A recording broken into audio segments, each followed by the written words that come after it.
सीने में दर्द, इसके अलावा जो रिस्क फैक्टर्स होते हैं, जो वजूहात होती हैं कि क्या कौन कौन सी वजूहात हैं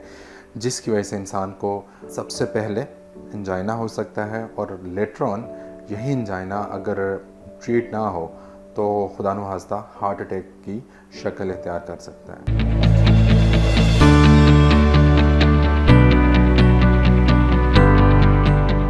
अस्सलाम वालेकुम,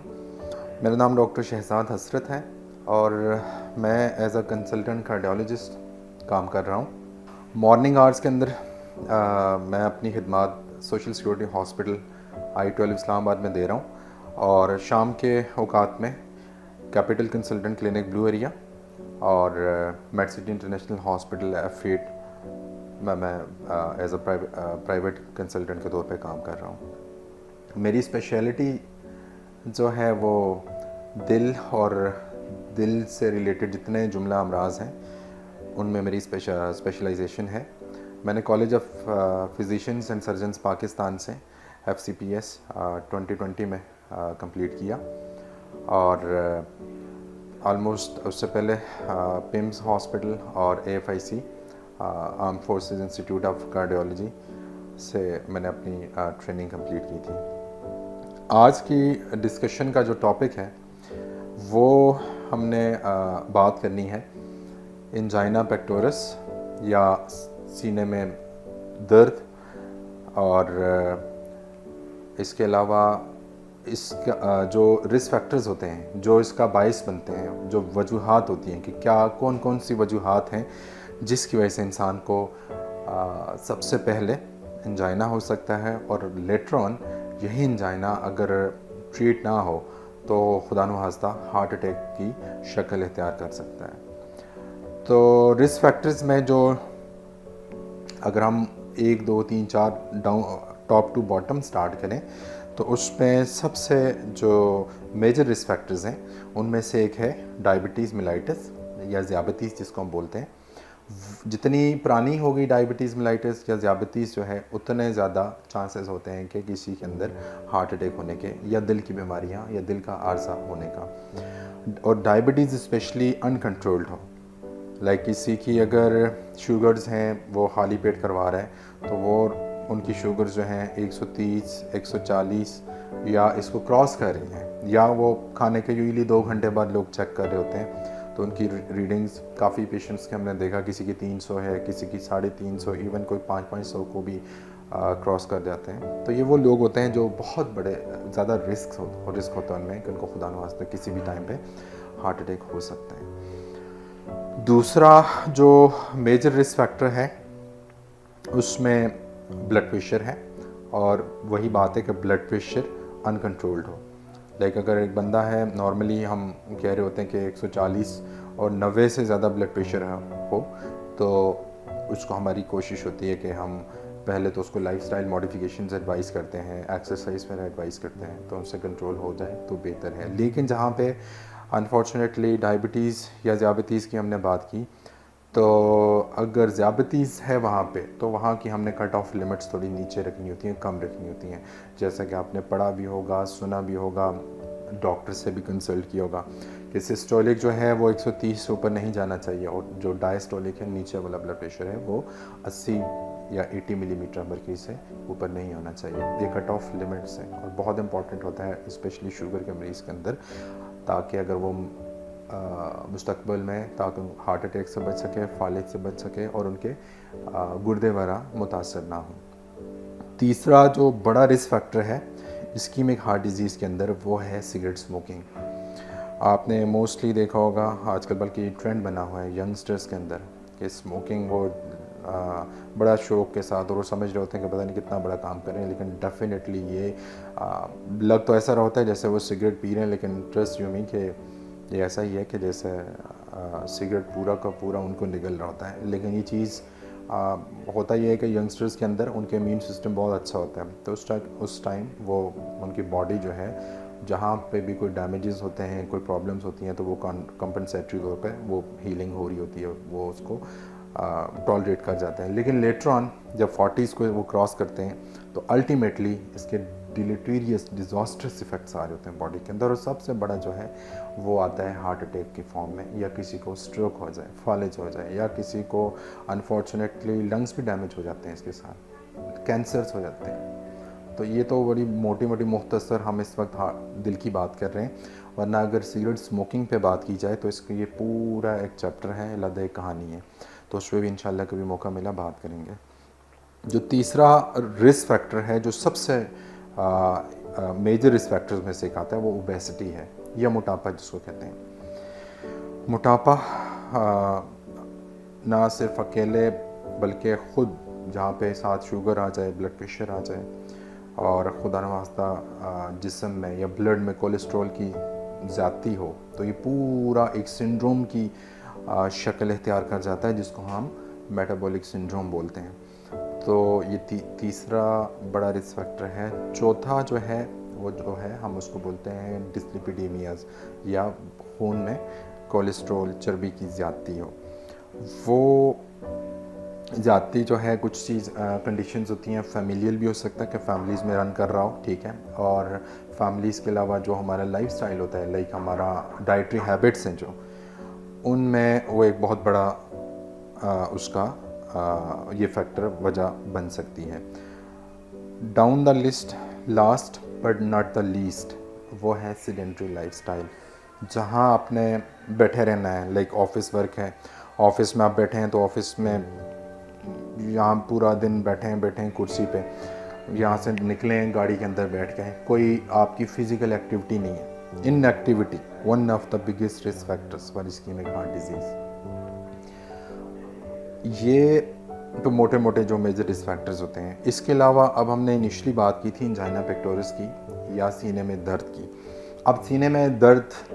की बहुत सारी वजूहात होती हैं, नॉट नेसेसरीली कि जो दर्द उठाओ हम कहें नहीं ये जनाब बंदे को हार्ट अटैक हो गया, ऐसा भी कतन ऐसा नहीं होता, हर सूरत में ऐसा नहीं होता। अब कौन सी सिचुएशंस हैं, कौन से कैंडिडेट्स हैं जिनके अंदर हम कहेंगे कि ये जो है दर्द जो है ये दिल की वजह से हो रही है। सबसे जो इम्पॉर्टेंट चीज़ है वो एज है, और जेंडर भी बहुत इम्पॉर्टेंट होता है। लाइक जो मर्द हजरात हैं उनके अंदर ज़्यादा टेंडेंसी होती है कि उनके अंदर इस्कीमिक हार्ट डिज़ीज़ हो औरतों की निस्बत, और ये बात औरतों में मर्दों में तब ज़्यादा है जब ये प्री मेनोपॉज की बात हो। औरतों के अंदर जब मेनोपॉज एज स्टार्ट हो जाती है, लाइक 45 है, 50 है, तो उसके बाद तकरीबन मर्द हजरात और ख़वातीन के अंदर रिस्क जो है तकरीबन बराबर हो जाता है। लेकिन 40 साल की उम्र तक जब क्रॉस कर रहे होते हैं या 40 साल को टच कर रहे होते हैं, मर्दों के अंदर ज़्यादा चांसेस होते हैं कि उनको हार्ट अटैक हो सकता है। दूसरी चीज़ है जो हमने रिस्क फैक्टर्स सारे डिस्कस किए थे, जिनमें डायबिटीज़ है, जिनमें हाइपरटेंशन है, जिनमें ओबेसिटी है, जिनमें सिगरेट स्मोकिंग की हिस्ट्री है, जिनमें लाइफस्टाइल जिनका इनएक्टिव लोग हैं, बैठे रहते हैं, कोई एक्सरसाइज नहीं है, कोई रनिंग नहीं है, और food habits down the list, ये भी एक चीज़ है। और एक और बात जो लास्ट पे हम कहें तो वो है स्ट्रेस इट्सेल्फ जो है एक डाउन द स्ट्रीम या डाउन द लिस्ट है, रिस्क फैक्टर्स में से आता है। तो अब हमने बात कर रहे थे हम कि क्या क्या बेसिकली क्वालिटी क्या होगी अगर किसी को एंजाइना होता है। देखें, जो एंजाइना पेक्टोरिस होगा उसकी प्रेजेंटेशन ऐसे होगी कि पेशेंट जो है वो कंप्लेन करेगा कि सीने के अंदर मुझे जकड़न है, बोझलपन है, मुझे जो है ऐसा नहीं है कि कोई वो अपनी कभी उंगली से वो पिन पॉइंट नहीं कर होता दर्द को कि मुझे यहाँ दर्द है, मुझे यहाँ दर्द है, मुझे यहाँ दर्द है। वो पूरी छाती पकड़ रहा होता है, कहता है यार कैसा है, कैसा जैसा ना किसी ने ऐसे छाती में मेरी पकड़ के ऐसे जकड़ दी हो, या किसी ने कोई बहुत भारी किस्म का वज़न रख दिया हो। और उसका दूसरी जो इम्पॉर्टेंट चीज़ होती है उसमें कि दर्द जो होती है उसकी वो एक जगह टिकी नहीं रहती। एक तो डिफ्यूज़ है, through out the chest feel हो रही होती है। समटाइम कुछ लोगों को इवन मैंने देखा है बैक पे भी, जो हमारी दो हड्डियाँ हैं इनको स्कैपुला बोलते हैं, इनके दरमियान भी कुछ लोग कंप्लेन कर रहे होते हैं। और दर्द जो है वो ऐसा नहीं है कि वो एक जगह टिकी होगी, वो रेडिएट करी होती है, ऐसे ट्रांसमिट हो रही होती है। मोस्टली आपने सुना होगा, देखा होगा एड्स में आगे पीछे लोग टीवी शोज़ में, टॉक शोज़ में बात कर रहे होते हैं कि ये रेडिएट कर रही होती है, या तो ये गले में जा रही होती है या ये ऊपर चिन की तरफ जा रही होती है। इवन कुछ लोगों को दांतों की तरफ रेडिएट कर रही होती है। मोस्ट ऑफ द टाइम ये बाएं कंधे की तरफ और बाएं बाजू की तरफ जा रही होती है। एक और इवन कुछ लोगों में दोनों शोल्डर्स की तरफ या दोनों बाजुओं में भी जा सकती है।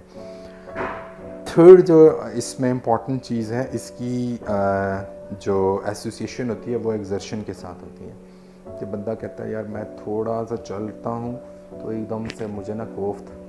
वो सफोकेटिंग फीलिंग स्टार्ट हो जाती है।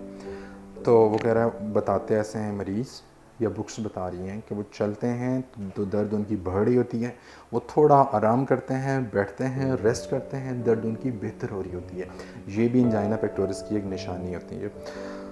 तीसरी बात जो है, इसके साथ कुछ और फैक्टर्स होते हैं और कुछ एसोसिएटेड फीचर्स होते हैं। लाइक फॉर एग्जांपल,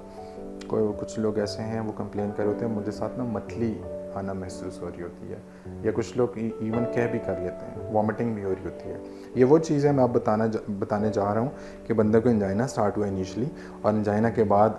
अल्टीमेटली वो चीज़ अगर एमआई की तरफ या हार्ट अटैक की तरफ प्रोग्रेस कर रही हो तो उसमें ये चीज़ें हो सकती हैं। उनमें हमने क्या की बात की, कुछ लोग उल्टी के साथ भी प्रेजेंट कर रहे होते हैं। हमारे अक्सर लोग मैंने देखा है, स्पेशली डायबिटिक्स उनके अंदर, या ओल्ड एज के लोग हैं या फीमेल्स हैं स्पेशली, उनको हार्ट अटैक हो रहा होता है, वो समझ रहे होते हैं यार बदहज़मी हो गई है, और वो जा रहे होते हैं इस गैस्ट्रोएंट्रोलॉजिस्ट के पास, मैदे के डॉक्टर्स के पीछे भाग रहे होते हैं, यार मैदा ख़राब हो गया, मुझे लग रहा है मैंने ना कुछ ऐसा वैसा खा लिया है। और जब उनकी ईसीजी करी जाती है तो तब अनफॉर्चुनेटली बड़े बुरे हालात होते हैं। तो स्पेशली ये जो लोग, मैंने 5 कैटेगरीज बताई थी, जो रिस्क फैक्टर्स बताए थे, अगर उनके अंदर इस तरह की प्रेजेंटेशन हो, लाइक इवन अगर उनको इस तरह की जकड़न ना भी हो, वो सिर्फ डिस्पेप्टिक सिम्टम्स हो उनमें, लाइक उनको नौजिया हो रहा हो, वॉमिटिंग हो रही हो, या उनके साथ वो समटाइम्स एप्रीहेंशन की, घबराहट की कंप्लेन कर रहे हैं, तो इन लोगों को बजाय कि वो मेडिकल स्पेशलिस्ट के पास या गैस्ट्रोएंट्रोलॉजिस्ट के पास जाएं, उनको चाहिए कि फर्स्ट इंस्टेंस में वो हार्ट स्पेशलिस्ट को दिखाएं, क्योंकि हार्ट है तो बाकी stomach that is not an emergency. तो ये चीज़ है, तो पहले उनकी कोशिश करनी चाहिए ऐसे सेटअप में जाएं, ऐसे डॉक्टर के पास जाएं जिसके पास इस चीज़ का इल्म हो, नॉलेज हो। और आखिरी बात वो ये है कि अगर एक कुछ जो हार्ट के मरीज़ हैं, पेशेंट्स हैं, जो उनके पास अक्सर आपने एक टैबलेट देखी होगी एंजीसिड नामी, उसके साथ समटाइम्स वो लोग ज़बान के नीचे रखते हैं और उनके साथ उनका फाका आ रहा होता है। तो ये भी एक हमारे पास साइन होता है कि ये जो दर्द जो है एक्चुअली ये एंजाइना ही है, कि मोस्टली जो है वो पेशेंट्स इसको रिस्पॉन्ड कर रहे होते हैं। तो अगर ये सारे फीचर्स हों, करैक्टर हों, तो बजाय के टाइम आप वेस्ट करें, आगे पीछे जाएं, बेहतर आप लोगों के लिए जगह ये होगी कि आप किसी मुस्तनद किस्म के माहिर अमराज कल्ब को दिखाएं। तो अब इसकी तो फर्दर डिटेल्स भी हैं, ये जितने रिस्क फैक्टर्स हमने डिस्कस किए हैं इंशाल्लाह वो किसी और सिटिंग में हम डिस्कस करेंगे। हार्ट से रिलेटेड दिल और दिल के जितने जुमला अमराज हैं, चाहे वो ब्लड प्रेशर है, चाहे वो शुगर है, चाहे वो ओबेसिटी है, मोटापा है, कोलेस्ट्रॉल किसी के डिरेंज हैं, या कोई सिगरेट स्मोकिंग करता है और सिगरेट स्मोकिंग वो छोड़ना चाह रहे हैं, तो ये सारे जितने भी ये रिस्क फैक्टर्स हैं हार्ट के, इससे रिलेटेड अगर किसी ने मेरे से अपॉइंटमेंट लेनी हो तो वो मरहम के थ्रू हमारे जो मैंने आपको क्लिनिक्स बताए हैं, आप अपॉइंटमेंट ले सकते हैं। उसके लिए आप सबका बहुत बहुत शुक्रिया।